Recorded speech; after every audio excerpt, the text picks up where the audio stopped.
இப்போ நாங்கள் பார்த்து கொண்டிருக்கிறது வந்து கார்டன் இரிகேஷன் சிஸ்டம். அதாவது வந்து நீங்கள் டைமை ஸ்பெண்ட் பண்ணி செலவு செஞ்சு உட்காந்து தண்ணி வாக்கணும் இந்த நோக்கம் இல்லாமல் ஒரே லைனில் ஒரே பைப் லைனில் தண்ணி வாக்குற சிஸ்டம் தான் இந்த இரிகேஷன் சிஸ்டம். பாருங்கள், இதெல்லாம் வச்சுள்ள பயிர்களுக்கு எல்லாத்துக்குமே ஹெல்ப் பண்ணி வச்சுருக்கிறேன். இப்போ ஓட்டோவை வந்து பைப்பை திறந்த பையோட தண்ணி பாய்க்க தொடங்கும். ஸோ நீங்கள் வாளி எடுத்து தண்ணி எடுத்து மாற்றி கொண்டு இருக்க தேவையில்லை. இது வந்து கூட வந்து யூஸ் ஆகிறது வந்து ஃப்ளட்டில் இருக்கிற ஆக்களுக்கு, தொடர் மாடிகளில் இருக்கிற ஆக்களுக்கு தான் இது வந்து கூலர் சிஸ்டம். இது சரியாக வரும். ஒவ்வொரு கண்டுக்கும் நான் தனித்தனியாக கனெக்ட் பண்ணியிருக்கேன்.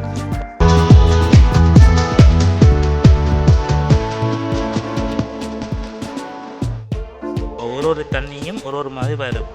அதுதான் இந்த இது பார்க்க போகிறேன். வாங்க, நான் தண்ணியை ஓப்பன் பண்ணி காட்டுறேன்.